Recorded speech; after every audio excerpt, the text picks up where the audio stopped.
great to be here today, and thanks for the introduction. I wanted to talk about the Web3 Mullet, something that we've been working on at CCP Games for our new game, eFrontier, where we are talking and focusing on the blockchain integration for the game. It's been fun, not always pretty, not for everyone, but I guess you could say that about all mullets. I'm Kristinsson. I've been with CCP Games for almost 2 years now, and I'm the technical director for eFrontier. My background is in Web3, mostly in finance and custody, and I have a master's in aerospace and systems engineering. And I like to joke that building spaceships in eFrontier is the closest I've come to use that degree. At CCP Games, we've been building this game since 2022. It's a space MMO that connects to the blockchain to deepen the game experience. We want to hand more power to the players, especially the ones that we call builders. We want them to truly own their items, to create external logic, to use it in the game, and link it to the game. We've been looking at it more as an ultimate API and access control than anything else. Our mission is to create a world that follows its own digital physics. It will let the players rebuild the world by adding logic on-chain, tying it back into how they play in-game. At CCP Games, we've been building this new game since, from the start. Our goal has been clear. In 20 or 30 years, CCP shouldn't have to maintain this game for it to survive. It should stand on its own.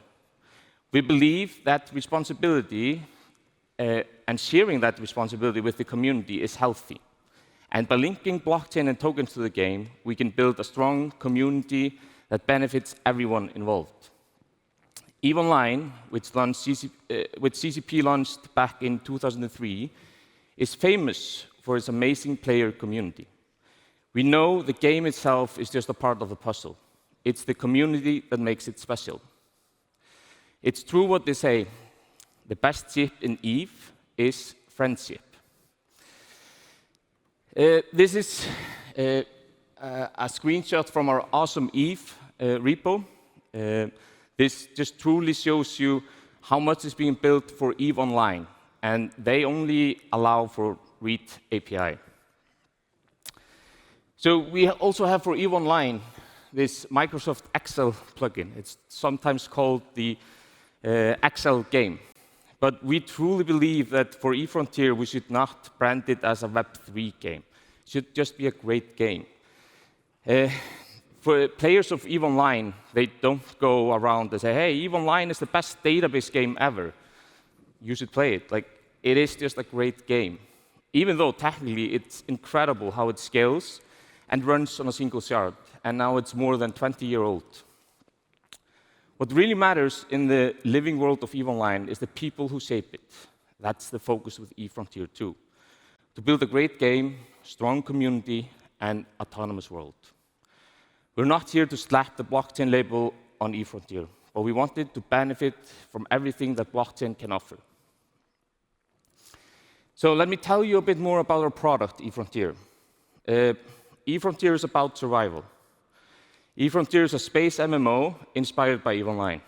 Our long-term vision is for it to run fully decentralized. Right now, we connect to the game, and the blockchain is extending and enriching the player experience. In eFrontier, everything runs on a fuel. This idea comes directly from energy in our physical world. Every operation in the game, whether you're flying your ship, or keeping structures online and linked to the chain, requires players to spend a tiny amount of fuel. This might remind you guys of gas. The actual cost in dollars is just a fraction of a cent. And this turns out to be a great gameplay. Imagine being floating in space and running out of fuel.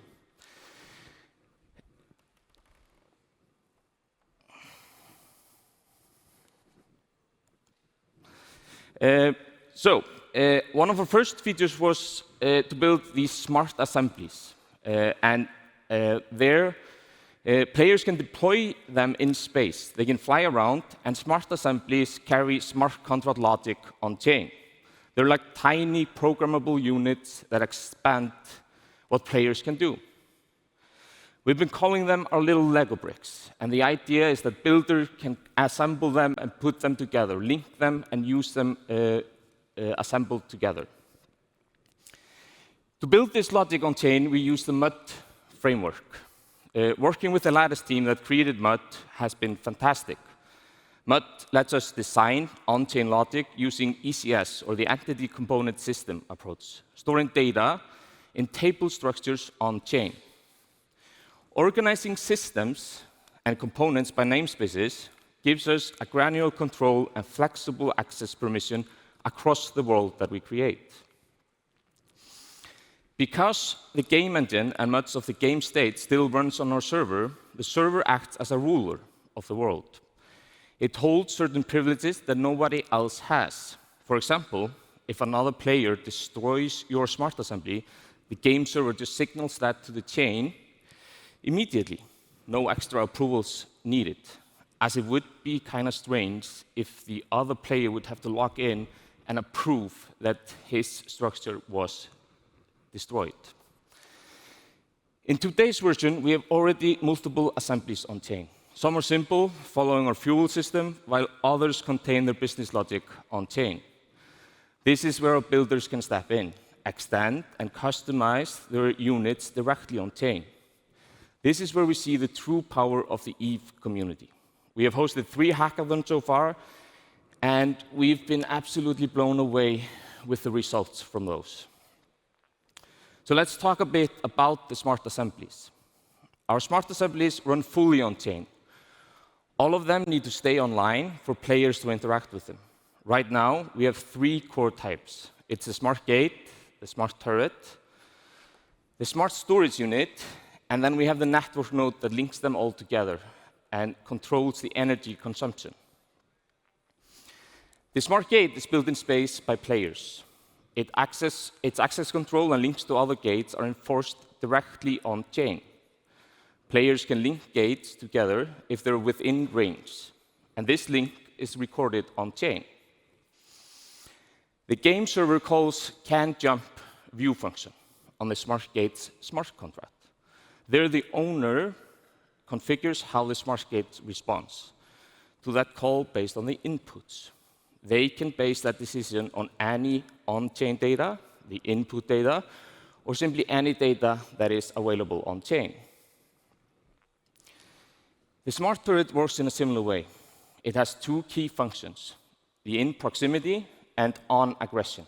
The server sends real-time data to the turret's on-chain logic. The turret then decides who to target and who to ignore, all based on the code written by the owner. In both cases, the gate and the turret owner controls whether to execute an action or not. Builders write this logic using the Mullet framework and connect it to their assemblies in space. The game server depends on this logic when it runs the gameplay action. It can't bypass it.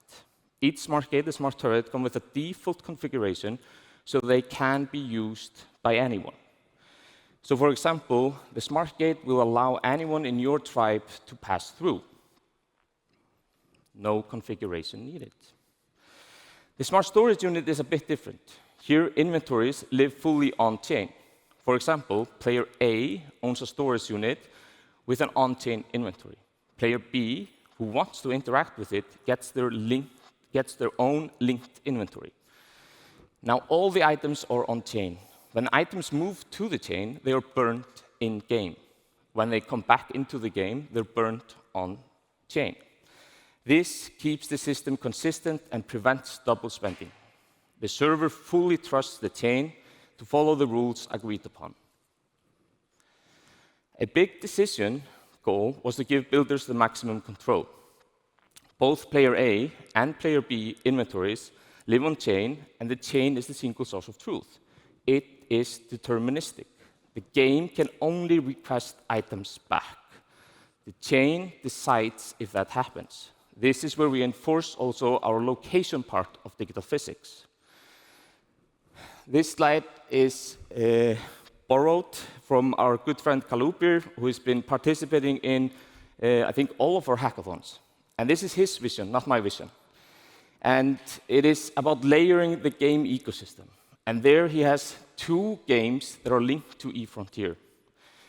There the idea is that you could move items between the games. So you could put the item, stake it in a smart storage unit. You could then play another game where that item is being staked, and they can live there forever, those items. But they always have to come through that same gateway. So if you want it back in eFrontier, you have to pull it out of that same unit, that same smart storage unit. As mentioned earlier, fuel plays a large part of the game. It is complicated to source fuel. Builders can write their own logic to handle transfer between inventories. Someone could set up a fuel station, accepting tokens or items in exchange for fuel stored in their smart storage units. This is something that we've already seen in our game. This system enables fun, emergent gameplay. Recently, we saw a small rivalry play out. One group built a network of smart gates with a storage unit next to them. A certain player kept bothering them, so they created a custom token system to travel through their gate network.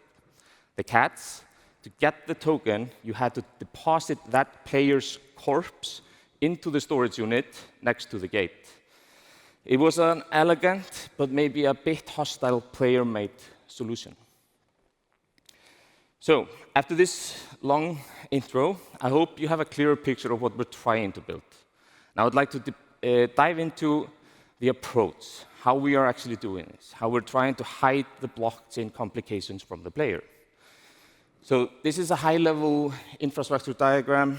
I'm not going to go into details here, but this is what we've been building. We really want to make sure that the player doesn't feel like they have to know blockchain, understand logic when they're playing the game. Same for EVE Online. We don't expect people to understand SQL when playing EVE Online. So there were a few decisions that we made. We started about 2 years ago, and we decided to go with ERC 2771 to enable meta transaction and pave the way for account obsession, instead of going full ERC 4337. Players shouldn't have to think about the recovery key. Players shouldn't need to trust CCP. And we would move signatures into the game client, and we would render dApps inside the game client. So we got to work. And by May 2024, we had our first version of this infrastructure running. Now, when players create a character, we create an on-chain identity. This is what we call a smart character. Each player's game client generates their own keys. Those keys are encrypted and kept on that player's device. This means the player now has a key stored locally. The client uses it to sign meta transaction, and the server's role is only to verify them. For example, if a player wants to move items from the game to the chain, the server gets the meta transaction, checks the payload, verifies that the player actually owns the items, checks if it's valid, it will sign it and forward the transaction through our forwarder contract. The key point is that the payload can't be changed by the server. It is signed by the client. We can only reject it or accept it, never alter it. By using the Mullet framework, we enforce both signatures. This setup lets players securely sign transactions. They know the server respects their ownership, and they can verify that everyone plays by the same rule. The forwarder contract sponsors transactions, so the player doesn't have to worry about gas. They just play the game. The key stays theirs. Players can access it at any time. And it was always clear to us that CCP should not be the custodian. The tricky part is the device switching. When a player moves to a new device, the old key is still stored on the original machine. It's theirs. We can't help. That has been one of our bigger pain points. But we've stayed true to the idea that we should not be involved in owning that key. This is where we believe account abstraction will solve for multiple devices. During this journey, we were also working on moving eFrontier from Python 2.7 stackless to Python 3, a huge effort by the whole team. Meanwhile, for the Web3 part, we had to work with Python 2.7 and older tools. That made handling modern Web3 libraries and encryption extra challenging. In the end, the game client wallet that handles meta transaction calls C++ bindings, which in turn call a Go Ethereum wallet. So it was a lot of unexpected surprises on the way, but it works like a charm. Another piece of the puzzle was the dApp world. Early on, players had to leave the game client to use the dApps. It broke the immersion and made no sense. Why should you have to jump out of the game to interact with the in-game entity? This is the game client as it looks today, and this is kind of how it worked in the past. So you need to go to an external browser. There you opened up the dApp, and there was an extension needed. You needed to import the keys. That UX was terrible. So our fix was to embed Ceph, or Chromium Embedded Framework, directly into the client. So now we can show a website wherever we want in the game. So this is, again, a dApp in the game client. The red frames, the red borders, that is actually a dApp. The yellow one is in-game UI. The orange one is kind of in between, because it's the in-game UI showing on-chain state. But you can interact. You can pull from the inventory within the orange one and move it into the yellow one. And you can move from the yellow one to the orange one. But the others are just website. You can't move anything on there. But under the hood, we sign for all game actions in the background. We inject the Ethereum object into every dApp rendered with Ceph. So no matter what screen you're on, you have full access to actions. No extra steps for the player.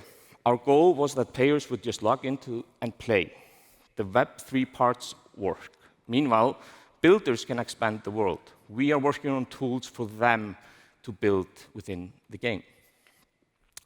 So there were a few lessons learned, like a lot, but few that I want to share with you guys. So I think one big takeaway is that the Web3 ecosystem evolves at a rapid speed. It was easy to get stuck building infrastructure pieces, but often there is already a company solving that problem. And I'm sure a few of you are here today. And we learned that we should not reinvent the wheel. We don't need to become a blockchain infrastructure company, where we need all sorts of we have all these talented people working on that elsewhere. So we should focus on making the game. And this is actually from 2023. I think it's like a lot there is outdated, but it shows there are a lot of people working in these domains. Then we were working on a legacy game. eFrontier is a fork of EVE Online. But like I said, EVE Online was on Python 2.7 stackless, and it was difficult. But now CCP Games has decided to make the game engine open source. It's a part of becoming more decentralized. We want the community to participate with us. We want the builders not just to make logic on chain, but have access to the game engine, to experiment. And we really see the benefit of going open source with the whole game. One of the challenges was kind of to get the team, the existing game developers and game designers that are just used to regular Web2 games, to kind of understand the value. And it was hard to just explain and tell them, like, hey, this is what we can do now, like, believe me. But what happened was that we started doing these hackathons, and CCP Games has never hosted a hackathon. And it was really interesting to get people that are involved in developing this game involved with those hackers. And they could see that just in 2 days, they had unbelievable results in those hackathons. They were building out tools that took years to build within EVE Online in just 2 days. So if we talk about the future, like I mentioned, we're going to move into account abstraction. We didn't think it was the right move at the time. But right now, we think we should move, and you should just be able to play the game with an email and password. You will log in, you will get session keys, you'll be able to play the game. That means that we have to change a bit. Before, we are kind of authoritating the action for you. We're validating it and then forwarding it. Now we're more going to give you a permission to go to the dance, and then you can actually send that transaction. So we're changing the flow a bit. But we want to make sure that native Web3 players aren't left behind. If you want to bring your own key, you should be able to bring your own key. It is up to them to decide how they control their account, just knowing that we can't help them if they lose their key. We're also thinking of different ways for non-builders to configure their dApps. So the smart assemblies that are there, they should be able to configure them without writing code. Simple, intuitive configuration tools will help players customize how their smart assemblies behave without needing to be a programmer. One clear win we see is to do like a player configuration dApp, where there's a window there where you can input a dApp, and a dApp is just a tool. There you can customize. We can create those first dApps, but then we want builders to create their own. And you would see someone here might create a dApp that is configuring your smart gate, and it's super cool. You could maybe view who has killed you in the past and not let them through, or you could see the Bitcoin price went above 120,000. Yeah, everyone can pass. And that's something that like anyone can do. And now I can start to use the configuration dApps that others have created, not just CCP. On top of that, we're exploring zero-knowledge proofs to protect player data. We're not trying to create chess. We're trying to create poker.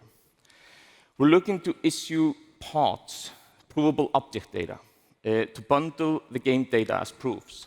This is a pod. It's signed data. It's not on-chain.